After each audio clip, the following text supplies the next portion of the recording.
ये एक advance technology है। बत्तख, मछली, मुर्गी पालन, पानी भी क्लियर रहेगा। बकलो अगर इसमें मांसाहारी बत्तख रख देगा, कुल मछली खा के चल जाएगा। एक छोटी साइज की मछली होती है, वो 2 महीने में ही बड़ी हो जाती है। खाकी कैम्बल बत्तख की एक खासियत होती है कि वो इंटीग्रेटेड खेती, इंटीग्रेटेड इसे कहता है मिक्स्ड। इसे क्या कहेंगे? मिक्स्ड। ये तो समझ में आ गया। मिक्स्ड खेती किसे कहेंगे? जब आप खेती भी कीजिए और पशुपालन भी कीजिए। क्या कीजिए? पशुपालन, पशुपालन भी कहे। लेकिन ये क्या होता है? समेकित कृषि या खेती के साथ साथ ये एक एडवांस टेक्नोलॉजी है।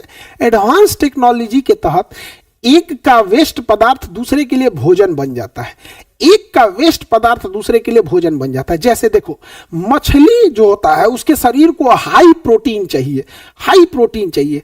लेकिन मुर्गी जो होती है, सब मुर्गी का जो बीट होता है, जो टॉयलेट लेटरिन जो होता है मुर्गी का, वो बहुत ही ज़्यादा हाई प्रोटीन मिनरल वाला होता है। तो जब हम उसमें डाल देते हैं तो मछली जो होती है वो उसको खा लेती है। मछली क्या कर जाती है? खा जाती है। लेकिन मछली का जो डाइजेस्टिव सिस्टम है ना, उसमें से केवल प्रोटीन निकाल लेता है, केवल प्रोटीन निकाल लेता है, बाकी उसके वेस्ट पदार्थ को फेंक देता है। जैसे हम नाक से सांस जब लेते हैं तो हम ऑक्सीजन नहीं लेते हैं, विभिन्न प्रकार की गैस लेते हैं, जैसे कार्बन डाइऑक्साइड, CO2, कोई सिगरेट पी के धुआं उड़ाया है, कहीं कुछ हो रहा है, लेकिन हमारा फेफड़ा उसमें से केवल ऑक्सीजन छीन लेता है, बाकी सबको वापस कर देता है। उसी तरह जो मछली जो होती है, जो मुर्गी बीट करती है, जो उसका लेडी होता है, बीट होता है उसका, तो उसमें से केवल मछली का जो पाचन तंत्र है केवल प्रोटीन खींच लेता है, बाकी वेस्ट पदार्थ को फेंक देता है। तो समेकित कृषि ऐसे ही होती है। जैसे आप देखिए, यहाँ पर हम समेकित खेती में क्या कर सकते हैं? मुर्गी पालन। कौन सा? मुर्गी, बत्तख, मछली। अब समझो क्या है, ध्यान से समझो। मुर्गी के साथ बत्तख या मुर्गी पाल लीजिए, उसके साथ क्या पाल ले? मछली। अब जैसे ये तालाब है, ध्यान से समझो, ये तालाब हो गया। ये क्या हो गया? तालाब। अब यहाँ पर बना दो मुर्गी के रहने वाला यहाँ बना दो, यहाँ खंभा डाल देते हैं यहाँ पे, ताकि ये स्ट्रक्चर इस तरह बना रहेगा। इसमें पानी है, यहाँ पानी है। अब आप समझो ध्यान से, मुर्गी का जितना भी वेस्ट पदार्थ होगा वो इसमें से नीचे गिर जाएगा। आपको इसे साफ करने की जरूरत नहीं है, उसको गैप देके बनाना है, जाली टाइप का गैप हो ताकि नीचे चला जाए। ऐसे झाड़ देंगे तो नीचे चला जाएगा। तो यहां से मुर्गी हो गई, और इसमें क्या पाल दीजिए? मछली। अंदर क्या रहेगी? मछली। अंदर मछली है, मछली का भोजन हो गया, आधा तो ऐसे हो गया। अब मछली को जो दूसरी चीजों की जरूरत होती है वो ऑक्सीजन की। ऑक्सीजन मछली को तभी मिलेगा जब पानी में हलचल हो। पानी में क्या हो? हलचल हो। हलचल करने के लिए आप बत्तख पाल दीजिए। आप क्या पाल दीजिए? बत्तख।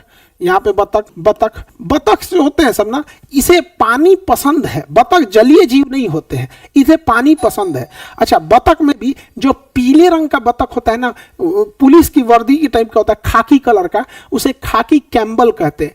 खाकी कैम्बल बत्तख जो होता है वो शाकाहारी भी रहेगा और वो अंडा भी ज्यादा देता है। शाकाहारी भी रहेगा और अंडा भी ज्यादा देगा, और बत्तख में बीमारी भी कम आएगी। तो इधर से जो बत्तख का वेस्ट पदार्थ होगा वो भी गिरेगा, और बत्तख जब पानी में चलेगा तो पनिया के नीचे तैरते हैं, ऐसे पैरवा मारते मारते ढेर सारे बत्तख चलेंगे सब, तो ऑक्सीजन की भी पूर्ति हो जाएगी। और बत्तख की एक खासियत होती है कि वो पानी में जितने हानिकारक कीड़े होते हैं, सब हानिकारक कीड़े, उसको बत्तखवा खा जाएगा। हानिकारक कीड़े को बत्तख खा जाएगा, तो पानी भी क्लियर रहेगा। तो इसे क्या कहेंगे? समेकित खेती, इंटीग्रेटेड फार्मिंग।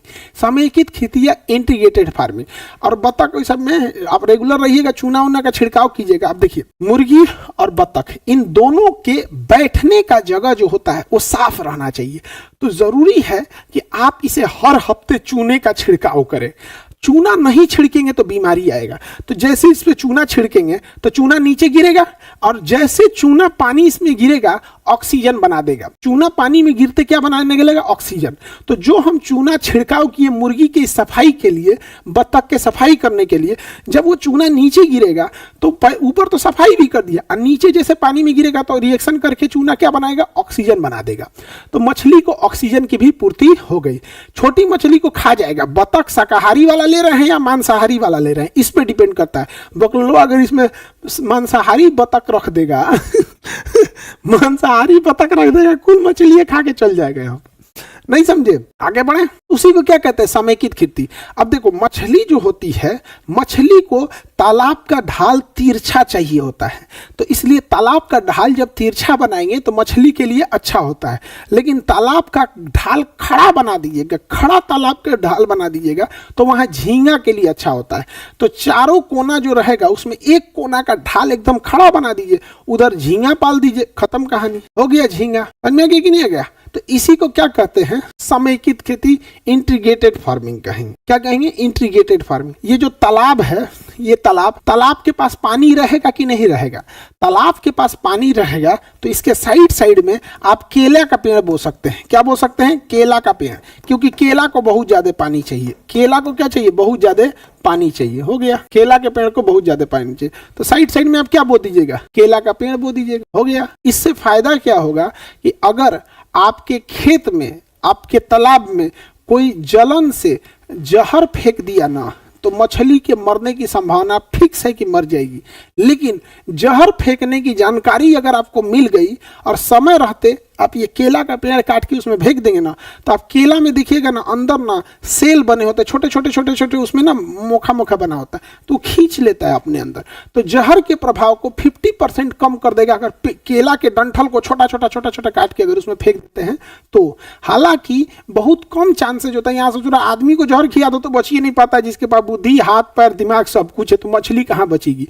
यही सब चीजें ना गाँव में सबसे खराब लगती है, सबसे खराब लगती है। सर राजस्थान में ये नहीं हो सकता, बिल्कुल हो सकता है राजस्थान में, बशर्ते, सुनिए ध्यान से, राजस्थान में करने के लिए तालाब जब आप खोदिएगा, तो जब आप तालाब खोदिएगा ना राजस्थान में, तो तालाब के नीचे प्लास्टिक बिछाइएगा, मोटा प्लास्टिक बिछाना पड़ेगा आपको तालाब के नीचे, ताकि पानी नीचे ना जा सके। इससे फायदा ये होता है, कोई भी मछली पालता है तो तालाब के नीचे प्लास्टिक बिछाना पड़ेगा, क्योंकि मिट्टी से गंदगी और कीटाणु भी आते हैं सब, जिससे मछली खराब हो जाती है, तो प्लास्टिक बिछाना पड़ता है। तो राजस्थान में भी बिछाएंगे, और इवन अगर आपको मछली पालन करना है तो उसमें भी डालना पड़ेगा, उसका एक अलग प्लास्टिक आता है, तालाब के लिए अलग जियो फाइबर आता है, उसका अलग नाम होता है। समझ में आ गया? तो राजस्थान में भी कर सकते हैं ये चीजें। तो इंटीग्रेटेड फार्मिंग। अब जैसे धान का खेत है, जब धान बड़ा हो जाए, 1-1.5 महीना का धान हो जाए, मजबूत हो जाए, तो धान के खेत में आप बतख छोड़ दीजिए। धान के खेत में आप क्या छोड़ सकते हैं, बतख छोड़ सकते हैं। तो धान के जितने कीटाणु होंगे, कीड़े मकोड़े, बतखवा खा जाएगा। उसमें आप छोटी वाली मछली छोड़ देंगे, क्योंकि मछली की वैरायटी पे भी डिपेंड होता है। कुछ मछली 1.5 साल में बड़ी होती हैं, कुछ मछलियां 6 महीने में ही बड़ी हो जाती हैं। एक छोटी साइज की मछली होती है, वो 2 महीने में ही बड़ी हो जाती है। जबकि धान के खेत में प्रॉपर 2 महीना पानी लगा होना चाहिए। आपने जो धान की खेती की है, अगर प्रॉपर 2 महीना धान की खेत में पानी नहीं है ना, तो आपका धान बर्बाद हो जाएगा। तो आप वो छोटका मछलियां डाल सकते हैं, एटलीस्ट जब तक 2 महीना में होगा और उसमें मछली आ जाएगी यहाँ पर। तो ये कई टाइप की होती है। सर बतकवा गोभी का पत्ता खा जाता है, तो भूखले रहेगा तो कुछ खा जाएगा।